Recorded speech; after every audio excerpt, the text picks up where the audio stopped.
Jadi pada tanggal 25 Desember 2020 ya, tepatnya Natal tahun lalu, penerbangannya siang ya dari Bali ke Sumba. Penerbangannya 1,5 jam. Saya sampai di Sumba itu penerbangannya dari Bali ke Bandara Sumba, yaitu Bandara Tambaloka. Ini dia. Jadi saya selama di Sumba ini menggunakan private tour ya, dimana private tournya itu hanya saya sama mami saya saja. Sampai Sumba pukul 12 siang. Karena mereka waktu lebih cepat sejam dari Medan. Akhirnya kami ambil bagasi dan keluar bandara. Udah nampak saya dan nampak mami saya. Foto dulu kenang-kenangan. Lalu kami pun naik mobil. Perlu diketahui cuma private tour ya, gua sama mami. Jadi kami destinasi pertama yaitu check-in ke hotel dulu. Hotel yang kita berada tuh di pantai kita Mananga Aba, Sumba. Perjalanan dari bandara ke hotel kami nginap hampir sejaman juga. Sampai ke hotel kami langsung check-in. Setelah check-in baru kami dari hotel pantai Mananga Aba langsung ke Bukit Lendong Ngara. Nah ini dia story deh saya. Bukit ini menawarkan landscape perbukitan dengan latar belakang laut. Area perbukitan hijau begitu menyejukkan mata, plus udara segar dan alami serasa berada di atas awan. Saya pun foto-foto di sini. Plus dikasih sama tour leadernya kain Sumba. Jadi saya sambil megang kain Sumba foto. Ini dia. Setelah itu kami pun naik ke mobil dan balik lagi ke pantai kita Mananga Aba. Sampai di pantai ini saya pun tak lupa men-story. Di pantai inilah saya dan mami saya foto-foto santai. Bisa dilihat ya. Sambil menunggu sunset, perut saya pun agak lapar. Saya pun makan cemilan sore. Nah, cemilan saya yaitu kentang goreng pesan di hotel ini. Dimana kentang gorengnya mereka asli ya dari kentang, bukan yang dibekukan. Seperti ini. Setelah siap ngemil, sambil menunggu sunset, maka saya pun bermain di atas pasir pantai ini. Bisa dilihat dari foto-foto ini. Tak berapa lama, akhirnya ditunggu-tunggu muncullah sunset. Setelah puas menikmati sunset, kami pun kembali ke hotel untuk dinner di hotelnya. Just simple dinner tapi enak. Ini dia. Siap dinner, kami pun kembali ke kamar, lalu mandi dan istirahat. Tanpa terasa seharian ini di tanggal 25 Desember sudah terlewati. Dan besok pun mau berpetualangan seharian. 26 Desember 2020. Di hari ini kami mengunjungi destinasi yaitu Desa Adat Ratenggaro, Pantai Ratenggaro dan Danau Wekuri. Pagi hari ini kami bangun agak cepat, lalu cepat-cepat sarapan karena kami rencana mau pindah hotel, yang dimana hotelnya dia lebih ke kota. Dari hotel pertama ke hotel kedua yaitu Ella Hotel, perjalanannya hampir setengah jam. Alasan pindah yaitu dia lebih ke inti kota. Setelah pindah lalu kami pun check-in dan masukkan koper ke kamar hotel. Destinasi pertama wisata kita yaitu situs kampung adat Ratenggaro, di mana tempat ini adalah sebuah kampung adat yang terletak di Desa Umbu Ngedo, Kecamatan Kodi Bang Ngedo, Kabupaten Sumba Barat Daya, Provinsi Nusa Tenggara Timur. Ini dia. Berada di ujung selatan dan di pesisir pantai yang indah berdekatan dengan Pantai Ratenggaro Sumba. Perjalanannya memakan waktu sejaman. Saat perjalanan ke situ, saat berkunjung, kita dapat mendapati kuburan batu tua yang ada di sekitar area perkampungan. Menurut tour leader, rumah adat yang berada di perkampungan ini memiliki bentuk yang cukup menarik, di mana terdapat menara menjulang setinggi 15 meter sebagai ciri khasnya. Nah, jadi ini bisa dilihat ya. Kemudian atapnya itu terbuat dari jerami dengan ketinggian berdasar status sosial pemiliknya. Bisa dilihat ini fotonya. Kebetulan pas saya sampai cuacanya bagus sekali, langit biru awan putih. Lalu fotolah saya. Nah, rumah adat ini bangunannya berbentuk seperti rumah panggung yang terdiri dari 4 tingkat. Keempat tingkatan rumah tersebut memiliki fungsi yang berbeda-beda. Pada tingkat paling bawah berfungsi sebagai hewan ternak. Kemudian, tingkatan kedua berfungsi sebagai tempat tinggal pemilik rumahnya. Tingkatan ketiga berfungsi sebagai tempat untuk menyimpan hasil panen. Tingkatan terakhir adalah tempat untuk meletakkan tanduk kerbau sebagai simbol kemuliaan. Nah, setelah foto rumah adat Ratenggoro, kami jalan terus lagi menuju pantai Ratenggaro, di mana pantai ini merupakan perpaduan keindahan wisata alam dan budaya di Pulau Sumba yang terletak di Sumba Barat Daya. Bisa dilihat nih video-videonya ya. Di pantai Ratenggaro ini, bagi penggemar sejarah seperti saya ini tentu boleh berkunjung karena adanya kubur-kubur batu tua zaman megalitikum di pantai Ratenggaro, Nusa Tenggara Timur. Pantai ini masih alami dan bersih. Bisa dilihat ya, ini dari foto ini. Lokasinya cukup menarik karena tepat di muara sungai dengan air biru. Air biru dan suara gelombang menjadi kombinasi sempurna bagi mereka yang mencintai alam dan selancar. Pantai Ratenggaro merupakan pertemuan muara sungai dengan laut. Pantai yang bersih, tenang, dan dikelilingi laut biru akan membuatmu merasakan nyaman ketika mengunjungi pantai ini. Bisa dilihat dari foto saya ini. Lalu saya dan Mami pun foto. Sambil mendengar dan menikmati suara ombak, hati pun terasa tenang. Sambil video, sambil foto. Setelah puas menikmati suara ombak pantai, sebelum kami meninggalkan pantai ini, foto dulu deh kenang-kenangan. Setelah itu kami pun lunch. Nah, berhubung di luar kota Sumba ini, apalagi di pantai ini, kami pun lunchnya nasi kotak. Makan di mobil, tapi itu saya pun sangat senang. Siap lunch di mobil, supir dan tour guide-nya pun sudah makan. Siap, kami pun melanjutkan perjalanan ke Danau Wekuri. Teman-teman, ada yang tahu Danau Wekuri enggak? Danau Wekuri ini memiliki air yang sangatlah jernih dengan kedalaman air yang tak cukup dalam, sehingga sangat cocok digunakan oleh pengunjung untuk sekedar bermain air dan berenang. Setelah saya memasuki kawasan Danau Wekuri ini yang ditandai dengan adanya pos penjaga, beberapa penduduk lokal setempat yang menjaga pos tersebut, dan kami hanya perlu membayar tiket masuk seikhlasnya untuk menikmati danau ini. Selanjutnya dari pos jaga tersebut, saya masih harus berjalan kaki sekitar 20 meter untuk menuju lokasi danau. Bisa dilihat dari video ini. Saat saya sampai di Danau Wekuri ini, di mana anak-anak penduduk lokal Sumba ini sebagian ada yang renang, ada juga yang mengikuti kita jalan-jalan. Jadi saya serasa aman gitu ya. Anak-anak di situ mereka banyak menawari untuk pemotretan.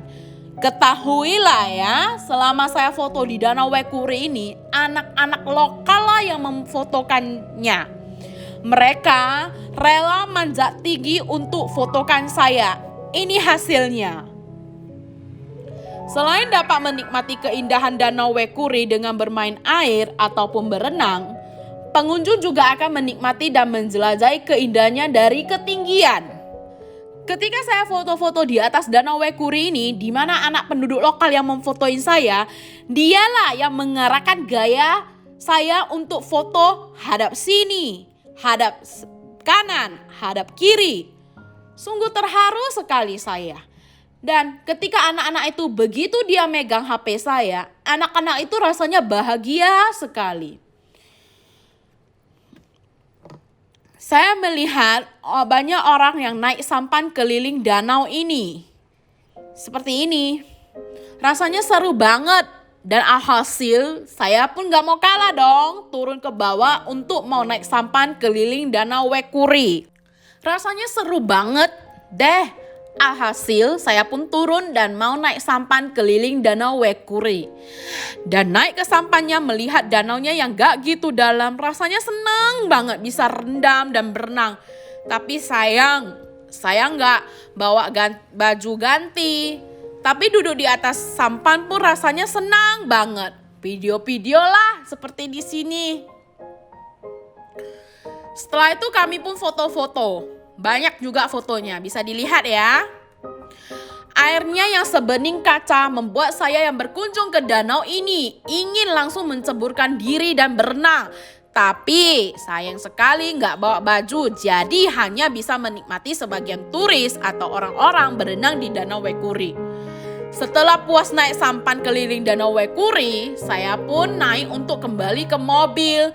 Tapi foto-foto dulu deh. Siap foto, kami pun melanjutkan perjalanan ke pantai Mandorak, Sumba. Menurut saya kalau ke Sumba ini wajib kesininya karena ciri khas pantai Mandorak ini terlihat hamparan pasir putih yang diapit dua tebing karang menjorok yang gak terlalu tinggi. Ombak sesekali berdebur di antara tebing menimbulkan buih putih sementara di belakangnya air laut terlihat berwarna hijau toska jernih. Kalau sedang tenang, air lautnya bisa terlihat jelas banget. Ini bisa dilihat nih video-videonya dan fotonya. Setelah siap seharian ini berpetualangan, kami pun dinner. Kebetulan dinner kami ini boleh ala carte. Di cafe gitu di inti kota, bukan kotak lagi seperti lunch tadi siang. Banyak kok turis yang makan di sini.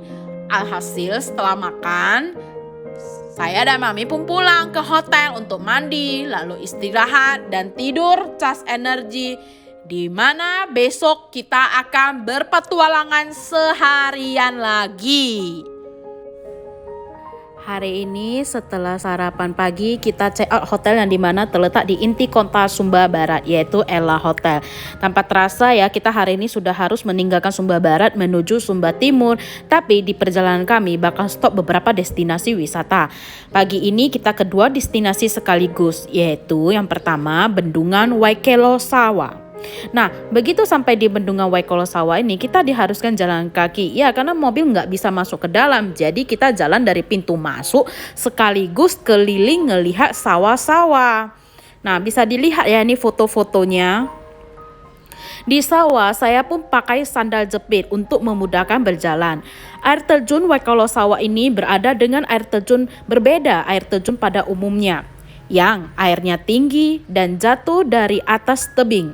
Air terjun yang satu ini adalah bendungan yang mengalirkan air-air hingga membentuk air terjun kecil di daerah persawahan.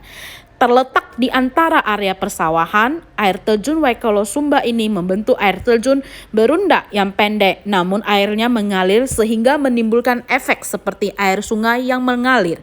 Airnya segar dan bersih menjadikan air terjun Waikelo Sawah ini daya tarik wisata yang berbeda. Jujur ya, sebelum saya ke Sumba ini saya nggak pernah jalan kaki keliling Sumba. Saat ini Sumba 2020 ini kali pertama saya keliling sawah jalan kaki. Ternyata seru juga ya, karena melimpahnya air dari tempat ini. Tak salah bila Waikelo Sawah ini masih digunakan untuk perairan sawah di beberapa desa di Sumba. Bisa dilihat dari foto-foto ini. Setelah itu kami jalan lurus. Nah, saat saya jalan ini saya ngeliat sebagian orang mencuci pakaian. Ya, di sekitar sawah ada sebagian anak-anak sambil nyanyi, sambil cuci baju. Ada yang angkat baju. Nah, bisa dilihat dari ini video-videonya ini. Jadi saya sambil jalan, saya sambil video.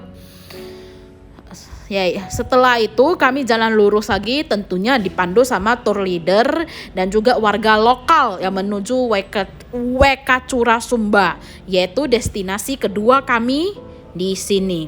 Wekachura ini berada di tengah sawah dengan kontur bertingkat. Tingkat tingginya itu tak sampai 2 meter, namun bentuknya tetap rupawan.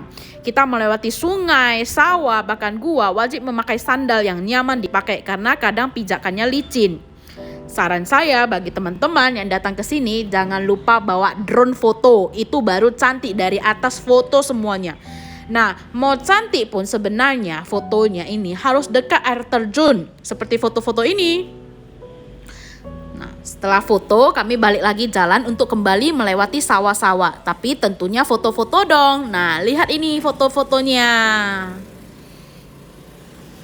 Siap foto, puas di air terjun Wekachura. Acara ini kami lanjut lagi ke next destinasi, yaitu Kampung Adat Prai Ijing, Sumba Barat, yang terkenal sebagai kampung wisata yang memiliki 38 rumah tradisional Sumba, yang merupakan sebuah kampung terletak di Desa Tebara, Waikabubak, Kabupaten Sumba Barat, Provinsi NTT. Kampung ini terletak dari 3 km dari pusat kota Waikabubak. Tanpa terasa sampai juga ini di desa ini. Bisa dilihat ya dari video-video ini dan fotonya. Kampung Adat Prai Ijing menawarkan keindahan alami perkampungan yang sangat mempesona. Kampung ini unik karena rumah-rumah adatnya tersusun dari batu-batu megalitik. Rumah adat Sumba ini kampung biasa disebut juga Uma Bokulu atau Uma Batanggu. Uma Bokulu bermakna rumah besar, sementara Uma Batanggu berarti rumah menara. Rumah tradisional Sumba berbentuk rumah panggung dengan atap berundak menjulang bak menara, seperti foto-foto ini.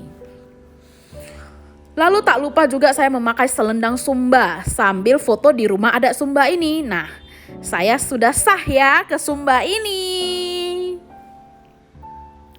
Di tempat ini yang sangat tenang dan sunyi membuat saya lebih mulai mempelajari dengan budaya di sini. Siap dari desa ini menuju pulang, tiba-tiba nampak pepohonan bagus, maka saya pun foto-foto lah. Lalu kami ke hotel untuk check-in sekaligus makan siang di hotel. Hotel yang kami nginap adalah Padadita Beach Hotel. Siap makan, kami pun mandi istirahat. Karena sorenya jam 3 kami mengunjungi Bukit Wairinding Sumba. Nah, jam 3 sore ini kami dari hotel keluar untuk menuju Bukit Wairinding Sumba. Landscape Bukit Wairinding yang sangat indah dengan hamparan padang savana yang terhampar luas dengan warna alam yang tergantung pada cuaca. Beruntung saya sampai di sini tidak hujan ataupun gerimis. Lokasi ini sebenarnya cocok banget untuk foto, apalagi prewed. Nah, teman-teman nih bisa lihat ya, nih Bukit Wairinding Sumba ini bukit cantik yang berada di Sumba Timur, berada di atas ketinggian 100 sampai 200 mdpl. Bukit Wairinding sendiri memiliki landscape hamparan savana yang sangat luas, bagi saya cocok di sini untuk menenangkan diri. Begitu sampai, tanpa basa-basi, saya langsung foto dulu. Let's see foto-fotonya. Setelah itu tiba-tiba saya kepengen naik kuda. Langsung saya naik kuda. Oh kuda, kasihan sekali ya kamu kuda, begitu kurus yang lera punggungmu menopang berat badanku yang 85 kilo. Bisa dilihat ini videonya. Semoga lah di kehidupan datang kamu jangan lagi jadi kuda, ditarik, diperintahkan oleh majikanmu untuk dijadikan objek. Hahaha. Setelah siap dari foto-foto dan video dan sama kuda ini, saya pun pulang ke hotel istirahat.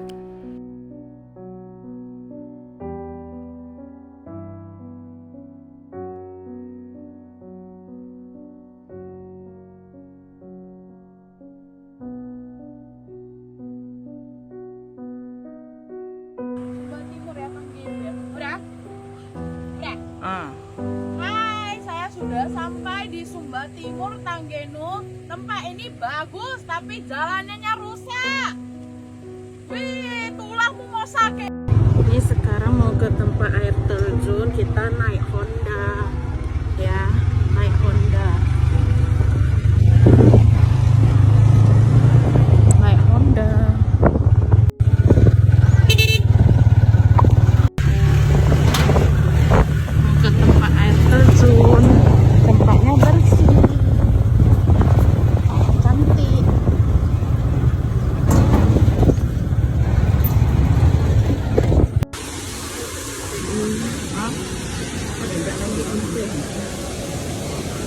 benar-benar